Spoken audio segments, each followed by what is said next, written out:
লাইটো লগাই দিছে ধুনীয়াকৈ আমি এই মা ভিডিঅ'টো কৰক কিবা আমি এতিয়া কণাক স্থান টেম্পললৈ গৈ আছোঁ এই ওচৰতে আছে বংগোপসাগৰ এই আপোনালোকে স্ক্ৰীণত দেখি আছে সাগৰৰ দৃশ্য দেখি আছে এয়া কি সুন্দৰ পৰিৱেশ কি মজা লাগে গাড়ীত গৈ থাকোঁতে দেখি একেবাৰে নিচেই ওচৰতে আছে ইমান সুন্দৰ পৰিৱেশ আৰু যিটো মন্দিৰলৈ গৈ আছোঁ এই মন্দিৰটো ঐতিহ্য শুনিলে আপোনালোকে নিশ্চয় ভাল পাব এই চাওকচোন কেনে সাগৰৰ দৃশ্য কিমান ধুনীয়া ফোনটো এনেকৈ লগ দেউতা এইফালে লগ এইফালে লগ আপুনি এই লা তুলি নহয় দেউতাই বগা বগা কিনিতে যাব আপুনি এইটো চাইডত লগ সেইটো চাইডত সেইখনত সেনেকৈ লগ তেতিয়া দেখা হ'ব নহ'লে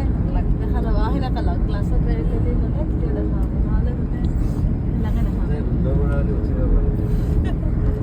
আমি যিটো মন্দিৰলৈ গৈ আছোঁ সেই মন্দিৰটোৰ ইমানখিনি ঐতিহ্য আছে আপোনালোকে শুনিলে অবাক হৈ যাব এইটো কৌৰৱৰ আপোনাৰ কৌৰৱ পাণ্ডৱৰ যুদ্ধৰ সময়ত আৰু মানে সেই সময়ৰ কথা কুৰু পাণ্ডৱৰ সময়ৰ কথা আৰু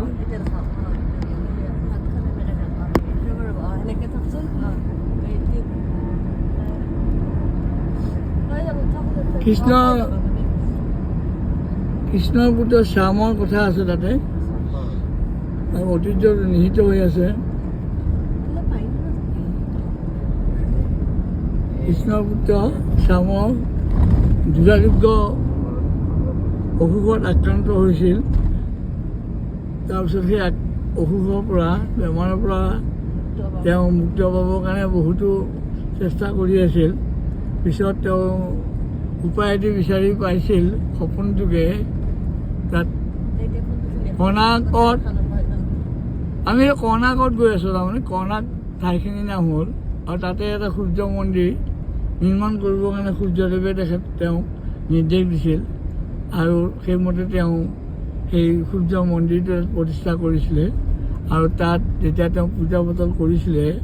তেতিয়া তাৰপিছত তেওঁ সেই হৃদৰোগৰ পৰা আৰোগ্য লাভ কৰিছিলে আৰু সেই স্বামীয়ে দুৰ্যোধনৰ জীয়েক লক্ষ্মণক বিয়া কৰাইছিলে লক্ষ্মণক এই সাগৰ মই দেখাই আছোঁ আপোনালোকে কেতিয়াবা যদি পুৰীত থকা জগন্নাথ মন্দিৰ দৰ্শন কৰি এয়া দেখাই আছোঁ মই এয়া কি সুন্দৰ পৰিৱেশ কি সুন্দৰ ৰাস্তা ধুনীয়া পৰিৱেশ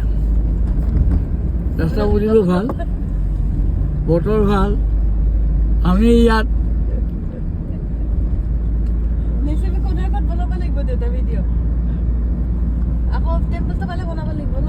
আমি পিছত বনাই আছোঁ আৰু আপোনাক জনাই আছোঁ এতিয়া মন্দিৰটো গৈ পোৱাত আৰু বেছি সময় নাই বাৰু আমি ইয়াত এখন গাড়ীত গৈ আছোঁ মই আছোঁ মই বাবুল দাস নিজে আছোঁ আৰু মোৰ ল'ৰা আছে দীপাংকৰ দাস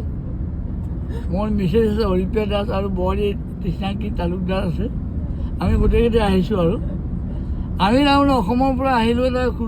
পুৰীত জগন্নাথ মন্দিৰ দৰ্শন কৰিবলৈ আহিলোঁ পুৰীত যেতিয়া আহিলোঁ গম পালোঁ যে ইয়াত কৰ্ণাকত সূৰ্য মন্দিৰ আছে আৰু তাকে গম পাই আমি এতিয়া মন্দিৰলৈ গৈ আছোঁ আপোনালোকৰ যদি আহে কেতিয়াবা পুৰীত আহে তেতিয়াহ'লে পুৰীত জগন্নাথ মন্দিৰত দৰ্শন কৰাৰ পিছত আপোনালোকে নাপাহৰিব নিশ্চয় যে ইয়াত কৰ্ণাকত চান টেম্পল এখন আছে গতিকে এবাৰ গৈ আহিব আৰু তাত থকা যিখিনি মন্দিৰত দেখিব মন্দিৰ দেখি ভাল লাগিব আৰু তাতে গোটেইখিনি ইতিমধ্যে আপোনালোকৰ জানি সুখী হ'ব জানি ল'ব ওচৰৰ মানুহক খুজিলে আপোনালোকক কৈ দিব নিশ্চয় তাৰে ঐতিহ্য তাৰে ইতিমধ্য গোটেইখিনি জানিব আৰু নিশ্চয় আপোনালোকে সুখী হ'ব আৰু আপোনালোকে নিজকে ধন্য মানিব যে মানে ইমান ধুনীয়া এখন ঠাইত আহিলোঁ বা ইমান ধুনীয়া কথাখিনি গম পালোঁ বুলি আপোনালোকে নিশ্চয় ধন্য মানিব দেই এই চাওক কিমান সুন্দৰ পৰিৱেশ এতিয়া ৰাখিছোঁ পিছত আকৌ আপোনালোকক অন্য এটা ভিডিঅ' যোগে জনাই আছোঁ